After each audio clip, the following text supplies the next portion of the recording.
우리가 신앙생활을 하면서요, 기억해야 되는 많은 것들이 있습니다. 그런데 가장 신앙생활에 중요한 건 뭐냐? 신앙의 대상, 우리의 믿음의 대상이신 하나님에 대한 이해입니다. 하나님을 바로 알아야 바른 신앙생활을 할 수 있지 않겠습니까? 에이든 토저라는 목사님이 계세요. 이분이 피해야 될 신앙의 두 극단이 있다, 이런 이야기를 하셨어요. 우리 신앙생활을 하는데 피해야 되는 두 극단이 있다는 거예요. 그러면 과연 어떤 것들을 피해야 되는지 이분의 말씀을 한번 들어볼까요? 우리는 두 가지 극단을 피해야 한다. 하나는 성령 없는 말씀이고 다른 하나는 말씀 없는 성령이다. 전자는 메마르고 죽었으며 후자는 불완전하다. 에이든 토저라는 미국의 목사님이신데요, 이 침체되어 있고 어려웠던 그 미국 교회에 정말 선지자적인 외침을 하셨던 한 시대에 섬겼던 목사님이세요. 이분은 우리의 하나님에 대한 이해, 특별히 성령 하나님에 대한 피해야 되는 두 극단을 이렇게 얘기하시죠. 성령 없는 말씀, 말씀만 말씀 하면서도 기도도 제대로 하지 않고 하는 그거 피해야 된다는 거죠. 또 하나는 뭐냐? 말씀 없어요. 그게 중요하냐? 지금 성령이 이 시간에 이 현장에 역사하시는데 그게 무슨 소용이냐? 어떤 분은 심지어 성령님은 말씀에 매이지 않는다 이러면서 온갖 방종을 성령의 역사라고 생각하는 사람도 있어요. 그것도 피해야 된다는 거죠. 그래서 전자는요, 어때요? 바짝 말라 있다는 거죠. 말씀 좀 안다는 사람들이요, 사람들을 정죄하고 힘들게 하고 재단하고, 그거 하나님이 기뻐하시는 모습 아닙니다. 그리고 후자는요, 뭔가 막 뜨거워요. 뜨거운 것 같은데 불안해요. 불완전해요. 어디로 튈지를 몰라요. 이러한 신앙의 두 극단은 피해야 한다라는 거죠. 저는 성령님에 대한 설교를 오늘과 더불어서 다음 주, 그리고 또한 한 주간의 새벽 사경회를 통하여서 말씀을 좀 나누고 싶습니다. 과연 성령 하나님은 어떤 분이실까요? 소위 성령 운동이라는 그러한 이야기가 있어요. 성령 운동. 이 성령 운동이라는 건 뭐냐면, 기도해가지고 병이 고쳐졌다, 그리고 성령님이 예언의 은사가 있는 분이 예언을 한다, 그리고 기적을 나타낸다, 축사, 귀신을 내쫓는다, 그리고요 성령님이 역사하신다 그러면서 막 쓰러지는 사람들이 있어요. 앞에 이렇게 세우고 이렇게 탁 치면은요, 뒤로 그냥 막 사람이 넘어지는 거예요. 넘어지는 거예요. 여러분, 아무 데나 가서 막 넘어지고 막 머리 이렇게 대고 기도받고 그러시면 안 됩니다. 그럼 안 됩니다. 이게 성령의 운동이고 역사라는 거죠. 제가 아는 한 분이 있는데요, 이분이 예언기도를 받았어요. 예언기도. 아주 용하다는 분한테 예언기도를 받았어요. 근데 이분이 어떤 분이냐면, 얼마나 용한지 국내파가 아닙니다. 외국 목사님이에요. 외국 목사님. 그래가지고 그분한테 안수기도를 받았다는 거예요. 그러면서 예언을 해주셨는데 그분이 이러더래요. 그 예언이면 능력이 있어가지고 한국말로 할 줄 알았는데 한국말 아니더래요. 영어로 얘기한 미셔너리 그더래요. 미셔너리. 미셔너리가 뭔 뜻입니까? 선교사라는 뜻이거든요. 그러니까 뭐예요? 너는 앞으로 선교사다. 이분이 그래서 조금 늦은 나이에 신학교에 갔어요. 그래서 최근에 뭐 하시나 어떻게 알게 돼서 봤더니 일반 직장생활하고 있더라고요. 직장생활. 여러분, 이분이 얼마나 갈등이 될까요? 그것도 한국 목사님도 아니고 미국 목사님이 용하다는 분이 기도해가지고 미셔너리 그러면서 너 선교사다라고 얘기를 했는데, 지금 자기는 직장 생활하고 있거든요. 물론 나는 직장 선교사다, 이것도 괜찮아요. 이것도. 하지만 그 안에 얼마나 갈등이 있겠습니까? 여러분, 예언 기도라는 것이 있어요. 앞으로 제 사업이 어떻게 될까요? 앞으로 저는 어떻게 될까요? 동쪽으로 가시오. 앞으로 4, 5년 내에 이렇게 될 겁니다. 형제님, 제가 보니까 포도송이가 보입니다. 하나님이 포도송이를 따게 하시네요. 그냥 앞으로 하나님께서 재물 축복 왕창 주실 겁니다. 이런 류의 기도가 바로 예언 기도입니다. 근데요, 저는 예언 기도가 성경적이지 않다고 봐요. 성경적이지 않다고 봐요. 앞으로 좀 다루고 싶은 내용이기는 합니다만, 여러분 보십시오. 어떤 사람에게 예언 기도를 해줬어요. 예언 기도를 해줬는데 좋은 예언이었어요. 좋은 예언이었어요. 그러면 이 사람은 어떨까? 기분 좋죠. 기분 좋아요. 그런데 그것이 이루어질 거라는 그 생각 때문에 현재가 소홀해질 수 있어요. 잘 생각해보세요. 현재가 소홀해질 수 있다는 거예요. 어떤 사람은요, 예언 기도를 들었는데 엄청 좀 안 좋은 예언이에요. 안 좋은 예언이에요. 그래, 이 예언을 듣고 나니까요, 힘이 빠지는 거예요. 내가 열심히 해봤자 무슨 소용이 있나. 그래서 현실에 대해서 힘 빠지게 하는 거예요. 그 예언 기도 때문에. 앞으로 내가 잘 안 되는 그 예언 기도 때문에. 여러분, 이렇게 하나님, 이건요 성경이 말하는 그러한 거하고는 좀 거리가 먼 것 같아요. 오히려 이것은요, 운명론에 가까운 것 같아요. 운명론에. 그럼 여러분 반문하실 거예요. 아니, 목사님, 그게 무슨 말씀입니까? 하나님은 우리 앞길과 장래, 미래를 다 계획하고 계신 분 아닙니까? 그렇죠, 맞죠? 그러면 신령한 어떤 분이 그 하나님 모자 앞에 가서 간절히 기도해가지고 그 내용을 알아가지고 나한테 알려줘가지고 그걸 깨닫게 해서 알려줘서 대비하는 게 이게 무슨 잘못된 겁니까? 라고 이야기할 수 있을 거예요. 그런데요, 미래는요 분명히 하나님의 손에 달려 있어요. 그런데요, 미래는요 하나님의 손에 어떠냐? 감추어져 있다는 거예요. 감추어져 있다. 자칫 잘못하면은요, 그런 예언 기도가 점 치는 거하고 똑같아요. 점 보는 거하고. 점 보고 사주 보는 거하고 똑같을 수 있어요. 잘못하면요.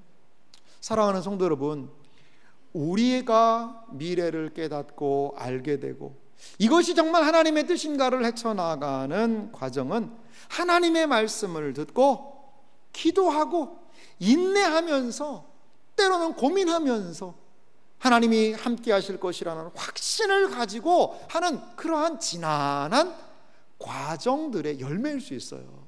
열매일 수 있어요. 그런데 이러한 모든 과정들을 확 생략하고 기도 한번 딱 받아가지고 무엇인가 미래를 알아서 내가 살아가야 되겠다라는 것은 너무나도 신앙적이지도 않고요, 성경적이지도 않은 그러한 모습이라는 것을 우리는 생각할 수 있습니다.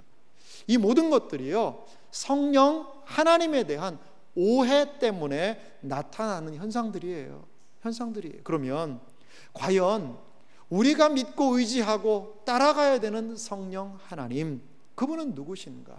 과연 성령 하나님은 어떠한 분이신가를 하나님의 말씀을 중심으로 우리 함께 살펴보기 원합니다. 성령님이 누구신가? 오늘 성경 본문을 보니까요, 여러 가지로 말씀을 하고 계세요. 특별히 우리 예수님은 성령님이 누구이신지를 말씀하고 계십니다. 오늘 우리가 읽었던 요한복음이라는 성경은요, 예수님께서 특별히 요한복음 13장에서부터 17장까지는 다락방에서 예수님이 마지막에 제자들을 모아놓고 하신 일들을 기록하고 있어요. 14장에서부터 16장은 예수님이 성령에 관한, 성령 하나님에 관한 특별 강의를 해주셨어요. 예수님께서 과연 소개하신 성령님은 어떠한 부분으로 소개되고 있을까요? 먼저는요, 예수님은 오늘 성령 하나님을 다른 보혜사라고 소개하고 있는 것을 우리가 살펴볼 수 있습니다. 성령님이 누구십니까? 다른 보혜사라는 거죠. 자, 요한복음 14장 16절 말씀을 다시 읽어보면요, 내가 아버지께 구하겠으니 그가 또 다른 보혜사를 너희에게 주사 영원토록 너희와 함께 있게 하리니. 예수님이 직접 말씀하셨어요.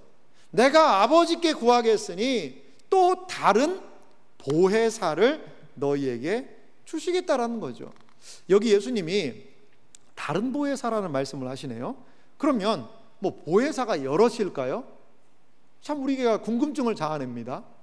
먼저 이 보혜사라는 단어의 뜻을 우리가 좀 알 필요가 있습니다. 여러분, 보혜사라는 말 잘 들어보셨어요? 사실 우리가 일반적으로 쓰는 말은 아닙니다. 쓰는 말은 아니에요. 이 보혜사는 성경을 번역하기 위해서 만든 용어입니다.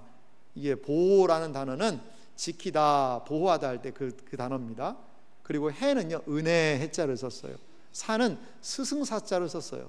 그러니까 이 단어 자체를 그냥 직역해서 풀면요, 지키고 은혜 주시는 스승이라는 뜻이 보혜사입니다. 보혜사. 우리가 일반적으로 쓰는 단어는 아니에요. 근데 이제 보혜사라는 헬라어 단어가 어떤 뜻이냐면 파라클레이토스라는 단어가 쓰였어요. 조금 어려운 말입니다만 보혜사라는 단어가요, 파라클레이토스라는 거죠. 이 영어는 이 파라클레이토스라는 단어를요 여러 가지로 번역을 해요. 그래서 위로자, 변호사, 상담가, 후원인, 돕는 자, 강하게 하는 자. 이 영어는요 그래서 상담가라는 카운슬러라고도 표현하기도 해요. 카운슬러.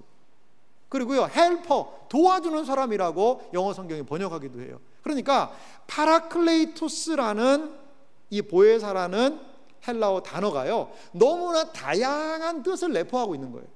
그러니까 한 단어로는 이걸 다 표현을 하기가 어렵다라는 거죠.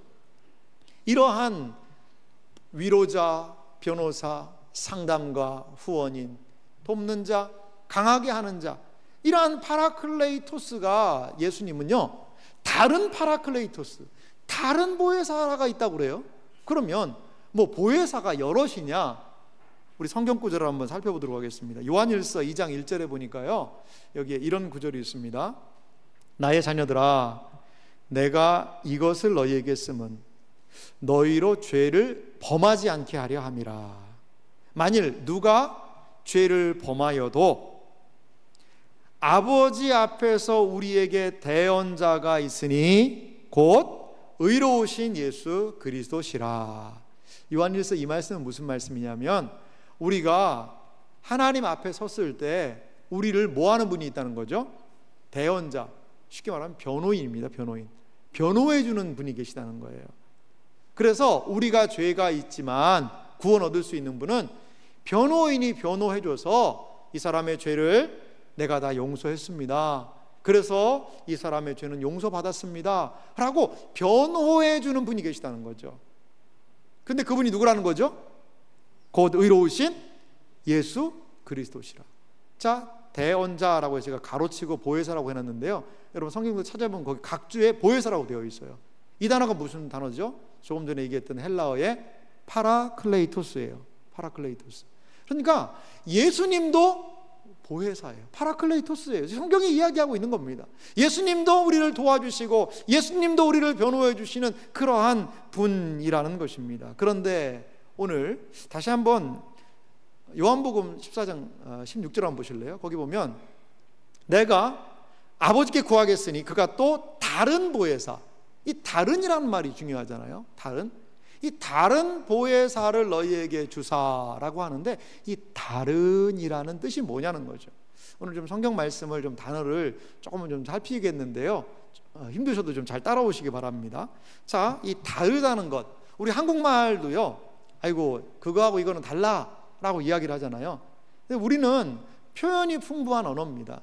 그런데요 헬라어는요 표현뿐만 아니라요 정확하게 지목의 대상이 달라요. 그런 차이점이 있습니다. 그래서 이 다른이라는 이 두 종류의 다른에 대해서 헬라어는 구분을 하고 있거든요. 그런데요 어떤 종류의 다른이냐면요, 같은 종류로서의 다른이라는 뜻이 있어요. 이 알로스라는 단어가 있어요. 또 다른이라는 뜻이 있는데 그것은요 다른 종류로서 다른이라는 헤테로스라는 단어가 있어요. 뭐 너무 여러분 어렵게 생각하지는 마시고요, 한번 좀 들어보시죠. 제가 설명을 드릴게요. 같은 종류로서의 다른, 이게 뭐냐? 아이고 같은 건 같은 건데 뭐 같은 것이 다를 수 있느냐? 제가 그래서 오늘 소품을 준비해 왔습니다. 이 볼펜을 가져왔는데요, 제가 좀 자주 쓰는 볼펜입니다. 이 빅펜인데요, 이 볼펜이 하나 있어요. 자, 근데 제가 이걸 쓰다가 이 볼펜 말고 좀 다른 것도 하나 주라 라고 이야기를 한다고 했어요. 다른 걸 달라고. 그러면요 이 쓰고 있는 이 볼펜 말고 똑같은 이것도 다른 볼펜이잖아요. 그렇죠? 이것도 다른 거거든요. 똑같은 다른 거예요. 왜? 이 볼펜이 심이 다 나갔는지 좀 잘 안 써지는지, 야 이거 좀 다른 것도 주라. 그러면 이것은 어떤 다른입니까? 같은 종류로서의 다른 거예요. 같은 종류. 그런데 제가 이걸 쓰다가 파란색을 쓰다가 아이고 이제 파란색 좀 그러네, 야 좀 다른 볼펜 좀 줘봐라. 그래가지고 이걸 줬어요. 이걸 새카만 걸. 이건 검정 색깔입니다. 검정 색깔. 이것도요 다른 거예요. 다른 거. 근데 어떤 거죠? 같은 종류는 아니잖아요. 볼펜이란 것은 같지만 다른 종류거든요. 다른 종류로서 다르다고 이야기할 수 있는 거라는 거죠. 그리고 이러한 두 가지의 다른이 있어요. 자, 여러분들에게 그러면 질문을 드리겠습니다. 잘 설명을 들으셨으니까 질문을 드릴게요. 그러면 다른 보혜사라고 할 때 알로스라는 단어가 쓰였을까요? 헤테로스라는 단어가 쓰였을까요? 뭐가 쓰였을 것 같으세요, 여러분? 예, 저는 두 음성을 들었어요. 지금 둘로 나누고 있는데 여기에 알로스라는 단어가 쓰인 거예요. 이거는요 너무나 놀라운 이야기예요. 자, 지금 다른 보혜사를 주시겠다라는 말이 무슨 말입니까? 예수님이 3년간 제자들하고 있으면서 하나님 말씀 가르쳐 주시고 여러 가지 하나님의 놀라운 뜻을 알려주셨어요. 그 예수님하고 어떤 분이에요? 어떤 분이에요? 어떻게 보면 동일한 분이세요. 동일한 분. 그런데 예수님은 예수님이고 성령님은 성령님이고 거기서 다르다는 거죠. 마치 똑같은 볼펜 두 자루를 같은 볼펜을 가지고 있는 것과 같이 예수님께서요 이제 나는 떠나간다. 하지만 다른 보혜사가 너희와 함께 할 거다. 예수님은 3년간 제자들과 함께 해주셨어요. 하지만 이 다른 보혜사는 예수님의 능력, 예수님의 은혜, 예수님이 보여주시는 놀라운 말씀의 역사를 가지고 이들과 어떻게 해요? 영원히 함께 할 것이다. 이렇게 말씀하고 있습니다. 성령님을 예수님과 동일한 사역을 하시는 분으로 예수님은 소개하고 계세요. 예수님께서 보여주셨던 특징은 이제 성령님을 통해 분명하게 나타나게 됩니다. 성령님은 예수님과 긴밀하게 연결된 분이십니다. 성령님은 예수님과 같은 인격을 가지신 분이며 우리를 곁에서 돕고 계시는 파라클레이토스, 곁에서 우리를 도우시는 그러한 분이라고 예수님은 성령님에 대하여 소개하고 계십니다. 그렇습니다. 성령님은 다른 보혜사로 예수님이 하셨던 그 모든 역사들을 성령님은 행하고 계시는 분이심을 여러분 먼저 믿으시기 바랍니다. 두 번째로 성령님은 어떤 분이실까요? 성령님에 대해서 소개할 때 예수님은 함께한다라는 말씀을 지속적으로 하셨어요. 이것을 조금 어려운 말로 성령의 내주라고 이야기해요. 내주하심. 내주한다는 것은요, 내 안에 주님이 기거하여 살고 계신다, 그런 뜻입니다. 성령님은 어떤 분이십니까? 내주하시는 분이십니다. 우리 다 함께 같이 요한복음 14장 17절 말씀을 같이 읽어볼까요? 함께 읽겠습니다. 그는 진리의 영이라 세상은 능히 그를 받지 못하나니 이는 그를 보지도 못하고 알지도 못함이라. 그러나 너희는 그를 아나니 그는 너희와 함께 거하심이요 또 너희 속에 계시겠음이라. 아멘. 예수님은요 보혜사이신 성령 하나님께서 어떻게 해요? 너희와 함께 거하신다. 또 너희 속에 계시겠다라고 성령 하나님에 대하여 분명하게 소개하고 계신 것을 우리가 볼 수 있어요. 성령 하나님은 뭐 둥둥 떠다니는 구름처럼 아니면 어떤 기운처럼 에너지처럼 그러한 분이 아니라 우리와 함께 하시는 분이라고 예수님은 소개하고 계십니다. 여기 예수님이 말씀하고 계시는 이 단어 속에요 성령 하나님의 중요한 특징이 좀 있습니다. 특징이. 자, 여기 보십시오. 그는 너희와 함께라는 단어가 있죠. 그리고요 또 너희 속에 계시겠습니다, 이런 단어가 있습니다. 그리고 16절 말씀을 보면 예수님이 그러한 단어를 쓰셨어요. 너희에게 주사 영원토록 너희와 함께 있게 하리라. 이 단어를요 제가 좀 원어의 의미를 좀 찾아봤어요. 16절에도 함께가 있고 17절에도 함께가 있고 뭐 한글은 다 똑같은 단어입니다.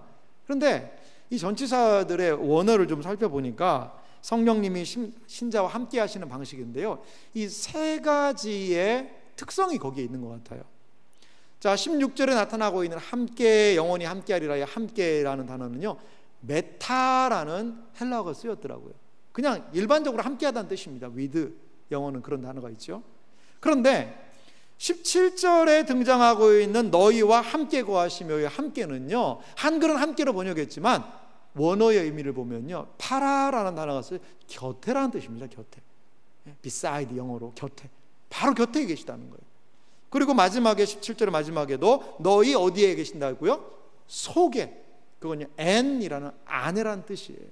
그러니까 성령께서요, 예수님이 말씀하신 단어를 종합하면 성령은 우리와 함께 하십니다. 성령님은 우리 곁에 계십니다. 성령님은 우리 속에 거하시겠다라는 거예요. 이렇게 예수님은 성령께서 우리와 매우 친밀하게, 그냥 멀찍이 떨어져서 성령이 너 그냥 잘 보고 있다, 그 정도가 아니라는 것을 우리는 알 수가 있습니다. 그렇습니다. 예수님께서는 이렇게 성령 하나님이 우리와 함께 하신다라는 것을 강조하고 계세요. 요한복음 15장 5절에 보니까 예수님께서 이 다음 장에 포도나무 비유를 하시거든요. 나는 포도나무여 너희는 가지라. 그가 내 안에, 내가 그 안에 거하면 사람이 열매를 많이 맺나니 나를 떠나서는 너희가 아무것도 할 수 없음이라. 아멘. 저는 이 말씀이요, 성령 하나님을 통해 이 예수님의 약속의 말씀이 실현된다고 믿습니다. 그렇습니다. 그가 내 안에, 내가 그 안에 거하면 사람이 열매를 많이 맺나니, 성령 하나님을 통하여 성령 하나님이 메타 함께, 그리고 곁에 파라, 그리고 N 속에 함께 하심으로 인해서 우리는 열매 맺는 생활, 열매 맺는 삶, 그리스도인다운 삶을 살 수 있다라고 예수님은 성령의 내주하심에 대해서 이야기를 하셨어요. 그렇습니다. 성령님 안에 살게 되면 풍성한 삶의 열매를 맺게 된다는 것을 여러분 믿으시기 바랍니다. 이 성령의 내주하심에 대해서요, 제가 가만히 생각해 보니까요, 꼭 이것과 유사한 것 같아요. 제가 아이들 어릴 때 자전거를 좀 알려줬거든요. 자전거를요, 보조바퀴 있는 자전거를 타다가 이제 두 발 달린 보조바퀴 떼고 이 두 발 달린 자전거를 타는 것. 여러분, 자전거 바퀴가 두 개인데 그게 타는 게 이게 참 기술이 필요하지 않습니까? 기술이 필요합니다. 그래서 아이들을요, 여러분 자전거 알려줄 때 생각해 보세요. 어른이 야 내려와라, 내가 하면 핸들 잡고 막 앉아서 그런 식으로 알려주진 않잖아요. 아이를 안장 위에 앉히고 핸들을 잡게 하고, 그리고 그 부모는요 뒤를 잡아줘요. 자전거 뒤를. 저희 애도 그러더라고요. 아빠 그거 놓으면 안 돼 그러더라고요. 놓으면 안 돼 그러더라고요. 그래서 알았다 그러면서 자전거 페달을 밟으면 같이 가면서 이렇게 하죠. 그러다 어떻게 해요? 놓기도 하고 잡고 있는 거지? 그러면 그러면서 이렇게, 그러면서 자전거 배우는 거예요. 근데요, 그렇게 한 번에 성공 못 합니다. 가다 꼭 넘어져요. 그러면 달려가서 다시 일으켜주고, 그리고 어디 다친 데는 없는지 살피고, 그 다음에 또 자전거를 잡아주면서 가지 않습니까? 성령 하나님의 우리와 함께 하신도 이와 똑같다고 봐요. 성령님이 야 너는 하지 마라, 내가 뭐 한다, 성령님이 뭘 막 앞장서서 하시고 그러지 않아요. 우리의 속에서, 우리의 곁에서 우리와 함께, 마치 부모가 자전거 뒤를 잡아줘서 이 아이가 자전거를 배우고 타기 시작하는 것처럼 성령 하나님은 우리 속에서 역사하고 계시다는 것을 여러분 기억하셔야 됩니다. 사랑하는 성도 여러분, 우리의 신앙생활이요 결코 나 혼자 어떤 종교적인 열심을 가지고 열심히 하다가 어느 날 그것이 확 식어져 가지고 그냥 아무것도 없는 것처럼, 그게 우리 신앙생활 아니에요. 우리의 신앙생활을 돕는 분이 계세요. 우리와 함께 하시는 분이 계세요. 우리 속에서 우리의 마음과 생각을 선한 방향으로 인도하시는 분이 계시다니까요. 사랑하는 성도 여러분, 신앙생활은 성령 하나님과 함께하는 것이다. 이것을 여러분 마음 가운데 기억하시는 여러분들이 되시기를 간절히 소망합니다. 그리하여 성령의 내주하심, 우리와 함께하심을 인정하고 그 성령을 따라 신앙생활할 수 있는 우리 모두가 되기를 간절히 소망합니다. 마지막으로 예수님께서 성령 하나님을 이렇게 소개하고 계세요. 성령 하나님을 예수님은 진리의 영으로 소개하고 계십니다. 요한복음 14장 17절 말씀, 우리 다시 한번 같이 읽어볼까요? 같이 이 말씀을 천천히 읽어봅니다. 그는 진리의 영이라. 세상은 능히 그를 받지 못하나니 이는 그를 보지도 못하고 알지도 못함이라. 그러나 너희는 그를 아나니 그는 너희와 함께 거하심이요 또 너희 속에 계시겠음이라. 아멘. 예수님은 성령님을 누구라고 소개하고 계세요? 진리의 영으로 소개하고 계십니다. 그렇습니다. 성령님은요, 진리의 영이세요. 그러면 여러분, 진리의 영이라 그러면 뭐가 진리일까요? 참 철학적인 질문이죠. 뭐가 진리입니까, 여러분? 예수님은요, 요한복음 14장을 통해서 명확하게 진리가 무엇인지를 우리에게 이렇게 소개하고 계십니다. 예수님이 말씀하시는 진리가 무엇인지 요한복음 14장 6절 말씀을 우리 한 목소리로 읽어보겠습니다. 함께 읽습니다. 예수께서 이르시되 내가 곧 길이요 진리요 생명이니 나로 말미암지 않고는 아버지께로 올 자가 없느니라. 아멘. 예수님이 소개하시는 진리는 무엇입니까? 바로 예수님 자신이라는 겁니다. 예수님이 진리이십니다. 진리의 영이라는 것은 다른 말로 하면 예수님을 소개하는 영, 예수님을 알려주는 영, 그것이 바로 진리의 영이라는 부분입니다. 진리의 영의 역사에 대하여서 요한복음 15장 26절은 예수님이 이렇게 소개하고 계세요. 내가 아버지께로부터 너희에게 보낼 보혜사, 곧 아버지께로부터 나오시는 진리의 성령이 오실 때에 그가 나를 증언하실 것이요. 진리의 성령, 보혜사, 진리의 영이신 보혜사가 오셔서 하시는 일이 무엇입니까? 그가 나를 증언하실 것이요. 성령께서는요, 무엇인가 막 이러한 이 능력, 역사, 와서 성령의 이적과 역사를 보라, 그게 아니고 성령께서 드러내시는 분이 계시니, 증언하는 분이 계시니 그것은 바로 예수님이라는 거예요. 우리는 성령님 때문에 예수님을 더욱더 온전히 알 수 있습니다. 성령님 때문에 예수님에 대한 믿음을 가질 수 있습니다. 성령님 때문에 예수 그리스도의 십자가의 보혈이 믿어지게 되는 거예요. 이것은 바로 성령 하나님이 우리 안에 역사하시는 증거라는 겁니다. 사도행전 16장 7절은 그래서 성령에 대해서 이렇게 소개를 합니다. 무시아 앞에 이르러 비두니아로 가고자 애쓰되 예수의 영이 허락하지 아니하시는지라. 성령을요, 사도행전은 예수의 영으로까지 이야기하고 있습니다. 그렇습니다.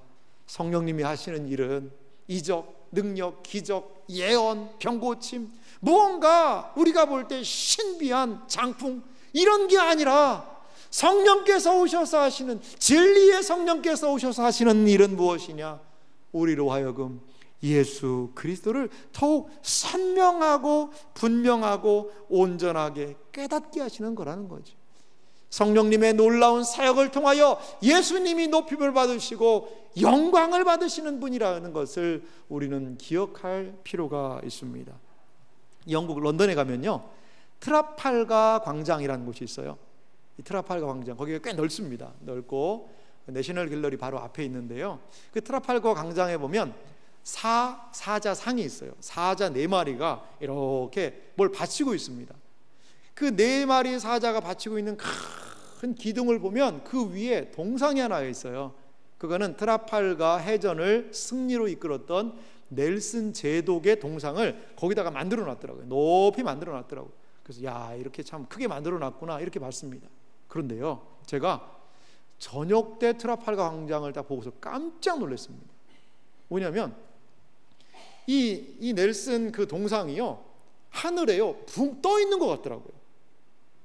이 런던이요, 밤이 되니까요 정말 낮과는 너무 다른 도시가 되더라고요. 무엇 때문에요? 이 조명 때문에. 이 조명 기술이요 상당하더라고요. 그래서 그 높이 올라와 있는 넬슨 이 제독의 동상을요, 조명을 비추니까 이 하늘의 공중에 붕 떠 있는 것처럼 그렇게 환하게 선명하게 보이더라고요. 저는요, 이것이 성령의 역사와 동일하다고 봐요. 이 성령의 역사로 그게 붕 떠 있다는 게 그게 아닙니다, 여러분. 마치 조명이 그 동상을 비춰서 그 동상이 선명하게 드러나듯이 성령 하나님께서 예수 그리스도가 누구신지, 그리스도의 사역이 무엇인지, 그래서 우리에게 어떤 구원이 임하게 됐는지를 선명하게 보여주시는 것, 이것이 바로 성령의 역사라는 것입니다. 이것이 바로 예수의 영의 역사라는 것입니다. 사랑하는 성도 여러분, 우리의 신앙생활은요 초자연적이에요. 결코 우리 신앙생활하는 모양이 일반적이지가 않아요. 우리가 지금 예배드리고 있지 않습니까? 저는 예배드릴 때 우리 하나님께 예배드린다고 그래요. 여러분, 하나님 눈에 보셨어요? 우리 예배드릴 때마다요, 하나님이 여기에 좀 오시면 좋겠어요. 이렇게 여기 하나님, 여러분 하나님 보세요. 여기. 그리고 예배드리면요, 여러분 졸겠습니까? 하나님 옆에 계속 보고 계시는데. 여러분, 예배 대상이신 하나님을 좀 보고서 예배드리고 싶어요. 그런데 그거 아니잖아요. 그리고요, 하나님께 기도를 해요. 기도하면 뭔가 이루어진대요. 기도를 열심히 하는데 하나님이 오냐 내가 그거 해주마 이런 음성도 안 들려요. 여러분, 그런데도 기도해야 돼요. 그리고 몸된 교회를 섬깁니다. 여러 가지 일들을 합니다. 여러분, 우리의 신앙생활은요, 하나님을 알지 못하는 이 땅의 사람들이 보기에는 너무 허무맹랑한 일입니다. 보이지도 않는 하나님을 예배한다, 그리고 뭐 기도를 한다, 그 교회를 섬기고 봉사한다, 이게요 말도 안 되는 이야기 같아요. 우리가 신앙적인 행동으로 쌓아 올린 모든 행동들이 누가 안 계시면, 성령 하나님이라는 분이 안 계시면, 그러면요 우리의 신앙은요 무너질 수밖에 없는 겁니다. 무너질 수밖에요. 우리가 드리는 예배에 은혜가 있습니까? 그것은요 성령께서 우리 예배에 함께 하시기 때문이에요. 하나님의 말씀을 읽을 때 깨달음이 있습니까? 섬기고 봉사할 때 기쁨이 있습니까? 그리고 기도할 때 기도에 응답이 있습니까? 마음의 평안함이 있습니까? 세상이 줄 수 없는 무엇인가를 경험하고 계십니까? 그 모든 것이 기독교 신앙의 신비인 성령 하나님이 지금도 역사하고 계시다는 증거라는 거예요. 그런데 우리는 성령에 대하여서 때로 오해합니다. 그릇된 방향으로 말이죠. 아니, 어떤 사람은 성령 하나님에 대해서 아예 기대하지도 않습니다. 내가 말씀 공부 열심히 해서 잘 살면 되는 거지. 아니요, 그것이 신앙생활의 모습이 아닙니다. 다시 한번 우리 토저 목사님의 이야기를 살펴보기 원하는데요, 우리 토저 목사님이 이러한 이야기를 하신 부분을 있어요. 제가 한번 읽어드릴게요. 하나님의 무한한 도덕적 능력을 간과한 채 오직 인간의 도덕적 능력에 의지하여 예수님의 산상설교의 교훈을 실천하려고 애쓰는 사람들이 있다. 그러니까 예수님의 산상설교의 교훈을 무엇으로요? 도덕적인 나의 능력을 가지고, 나는 착한 사람이고 열심히 할 수 있으니까 내가 지킬 수 있어 라는 것으로 예수님이 말씀하신 하나님 말씀을요 지키려고 노력하는 사람들이 있다는 거죠. 대개 이런 사람들은 주님의 도덕적 이상을, 예수님이 가르쳐 주셨던 가르침의 그 가장 숭고한 그것을 어린 아이처럼 모방하려는 가련한 노력에서 벗어나지 못한다. 자, 이것을 해설한 말이 다음입니다. 제가 읽어드릴게요. 이런 노력은 그리스도와 신약이 가르치는 신앙이 아니라 단지 종교적 속꿉놀이에 불과하다. 하나님의 이 말씀, 좋은 말이네. 나도 한번 해볼까? 원수 사랑하라. 그래, 나도 할 수 있어. 뭐 사람들 용서하라. 그래, 나 용서 잘하는 사람이니까 용서해야지. 여러분, 단순하게 나의 도덕적인 능력을 의지하여서 이 하나님의 말씀을 지키려고 하는 그 모든 노력들은 뭐라고 비슷한다는 거죠? 이거는 신약 성경이 이야기하는 신앙, 예수님이 알려주는 것이 아니라는 거예요. 이것은 단지 종교적인 뭐와 비슷하다는 거죠? 속꿉놀이라는 거예요. 속꿉놀이라는 거죠. 그것은 신앙이 아니라는 거예요. 바른 신앙이 아니라는 거죠. 사랑하는 성도 여러분, 그렇습니다. 성령께서 함께 하셔야 순종할 수 있는 거예요. 성령께서 함께 하셔야 하나님의 말씀에 순종할 수 있고 믿음을 지킬 수가 있고 은혜로 나아갈 수가 있는 거예요. 여러분, 내가 잘하면요, 내가 어떤 일을 잘하잖아요. 그러면요 내 의가 올라가는 것 같아요. 그래, 나는 역시 잘해. 뭔가 좀 못하잖아요. 그럼 세상 다 끝난 것 같아요. 완전히 침체에 빠져 있어요. 이게 우리 모습입니다. 조금만 잘하면 자기의 내세우고요, 조금만 안 되면 그러면요 낙심하고 절망해서 그냥 막 땅 밑으로까지 꺼지는 것이 우리의 모습입니다. 이게 우리 모습이에요. 우리의 연약함을 인정한다면 성령을 믿으십시오. 성령 하나님을 인정하십시오.